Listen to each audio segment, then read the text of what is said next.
कर्म कौन ना प्रत्येक दिन आम जहाँ भी करुँच सेटा हूँ कर्म आमे कर्म बिना के बंची पारानी।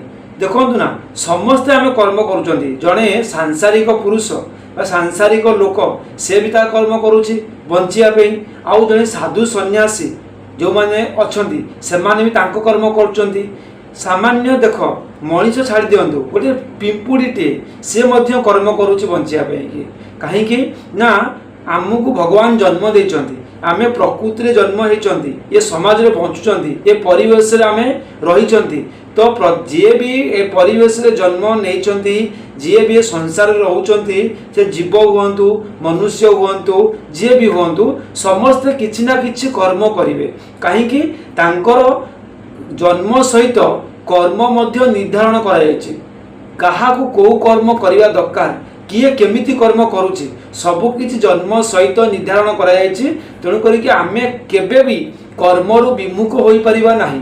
हाँ एटा कहि परिबा आमे जेकोसी कर्म भी करिबा धर्मयुक्त हवा दरकार। धर्मयुक्त कर्म कले आमे ए समाज रे ए संसार रे शांति रे बंची परिबा आउ मल्ला समय रे जेतबेले आमे मृत्यु आसीबो आमे स्वर्ग प्राप्ति होई परिबा।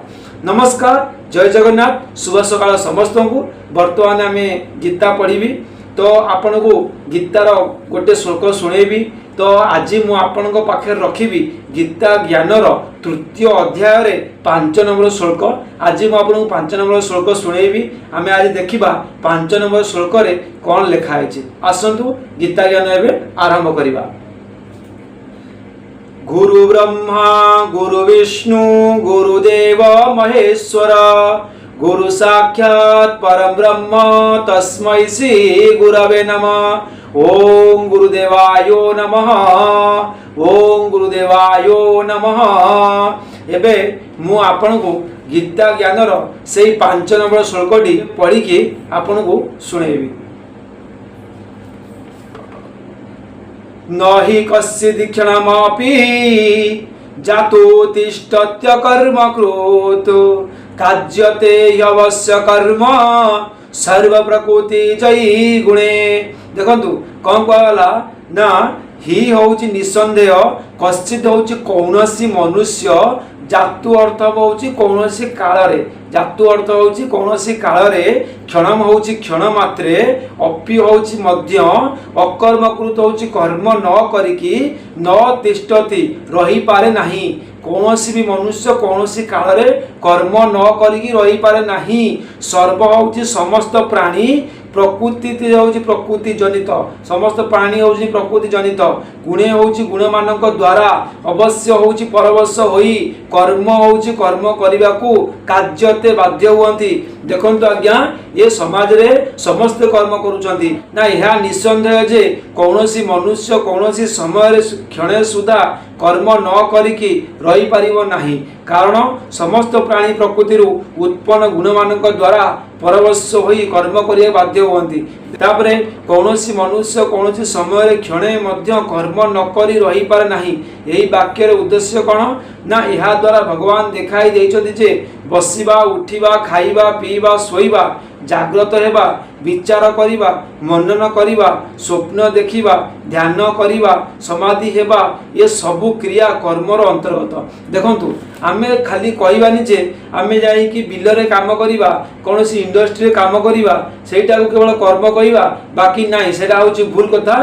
कर्म अर्थ होची बसिबा उठिबा खाइबा पीबा ध्यान करिबा जप करिबा भगवान को प्रार्थना करिबा भगवान को सेवा करिबा ये सबु जिंस होची कर्मर अंतर्गत। तो देखंतु तो आमे एई कर्म को छाड़ी के बंची पारिबा कि बंची पारिबा नाही।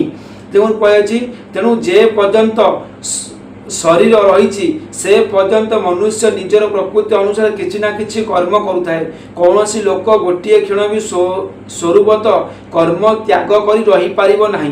तेणु कर्म रे कर्तापन त्याग करदेवा बा ममत्व आसक्त फल इच्छा त्याग करदेवा ही सर्वदा कर्म त्याग करदेवा माने कर्म त्याग आमे करदेवा आमे कर्म बंधन मुक्त होई जिबा। केमिति आमे कर्म बंधन रु मुक्त होबा ना कहीं आम जो कहते कर्म छाड़देवा मनीष तो जन्म अच्छी माने कर्म अच्छी मृत्यु पर्यंत से कर्म कर्म करने बाध्य किंतु आम कर्म बंधन केतबेले मुक्त हवा जेतबेले आम कर्मर समस्त फल कर्मर समस्त आसक्ति कर्मरु समस्त मोरपण बा मु करूची मो द्वारा होउची ए जो भावना जेतबेले आम त्याग करिबा सेतबेले आम समस्त रूप रे कर्म बंधन मुक्त होई पारिबा। तापरे एठारे गुणातीत ज्ञानी पुरुष मध्य कश्चित अंतर्गत बा नुहति ना गुणातीत ज्ञानी पुरुषंकर गुण मानकरे बा सेमानकर कार्य कौनसी संबंध रहे नाही तेणु से गुण मानक वश होई कर्म करती बोली कुआ जाई न पारे।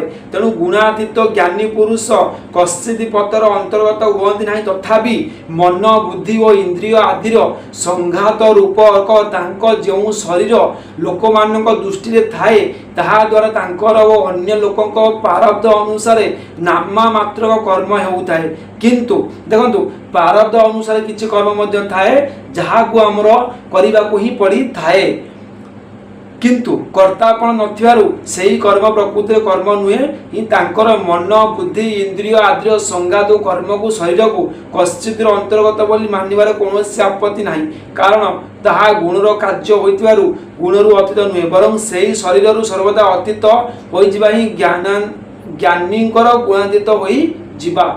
सर्वपद केउ मानक वाचक एवं सेमाने गुण मानकरे बस होई कर्म करिबा निमित्त बाध्य आर अर्थ कोन देखंतु ना सर्वपद समस्त प्राणीकर वाचक सर्वपद हेउची समस्त प्राणीकर वाचक होइतिले मध्य एठारे ताहा विशेष रूप रे मनुष्य समुदायक वाचक बोली बुझिबा उचित कारण कर्म रे मनुष्यर ही अधिकार रहिछि पूर्व जन्मकृत कर्म मानकर संस्कार जनित स्वभावर परवश होई कर्म रे प्रभुत्व हेबा ही गुण मानक वश होई कर्म करिया बाध्य हेबो। देखो पूर्व कर्म अनुसार बा पूर्वर जन्म अनुसार यदि किछि कर्म हमर बाकी थिबो तो सेटा को हम ए जन्म रे निश्चित भाव रे करिया पड़िबो सेटा प्रारब्ध अनुसार भगवान स्थिर करि थांती। तापर गुणैपद सहित प्रकृति जो विशेषण कौन ना सांख्य शास्त्र रे गुण मानकर साम्य अवस्थार नाम प्रकृति बोली कहुई परंतु भगवान मतरे तीन गुण हेउची प्रकृतिर कार्य यह स्पष्ट कर भगवान एठारे गुणैपद सहित प्रकृति तीज्य विशेषण देइछथि सेहीपरि केउठी केउठारे प्रकृति जान पुणी केउठी प्रकृति संभव अन्य आउ केउठी प्रकृति तेजे विशेषण देई अन्यत्र मध्य स्थाने स्थाने गुण को प्रकृतिर कार्य बोली कुआ जाइछि। प्रकृतिर कार्य अर्थ कौन ना प्रकृति रे आमे बंचिछन माने प्रकृति रे जो कार्य को माने निहाती करिबा आवश्यक तो से कार्य होछि प्रकृतिर कार्य जो कार्य बिना मनुष्यर बंचिबा संभव नुहे सेही सब कर्म तो मनुष्यर बिना मनुष्यर बंचिबा संभव नुहे काहे कि ना जन्म अछि माने हम कर्म अछि कर्म हमकु शेष पर्यंत करिया ही पड़िबो जेतबेले हमर कर्म संपूर्ण भाव शेष हो जिवो सेतबेले हम शरीर मध्य त्याग होई जिवो हमर जीवा शरीर मध्य चली जीव तार कोन अछि एटाले प्रकृति शब्द कहार वाचक समस्त गुण और विकार समुदाय रूपक यही जड़ दृश्य जगतर कारणभूत भगवान जो अनादि सिद्ध मूल प्रकृति रही जहाँ को अव्यक्त अव्याकृत और महत ब्रह्म बोली कहती एठारे प्रकृति शब्द तार वाचक। देखु आज आम गीता ज्ञान रे 5 नंबर श्लोक शुणिले तो केमिति कर्म विषय कहला भगवान कहते कर्म बिना मनीष बंचिबा संभव नुहे प्रत्येक मनुष्यर किछि ना किछि कर्म रही आउ सारा जीवन बा शेष पर्यंत आम कर्म करिया पड़िबो जेतेबेले आम शरीर त्याग हो सेतेबेले आम कर्म शेष हो जिवो। तो वर्तमान मु आज आपन को सुनाइछि 5 नंबर श्लोक तो एबे मते समय तो इशारा कलानी वर्तमान मु आपन विदाय नेबी पुणी काली सकाळे देखा हबा गीता ज्ञानर 6 नंबर श्लोक सहित रहिली आज्ञा। जय श्री कृष्ण हर हर महादेव।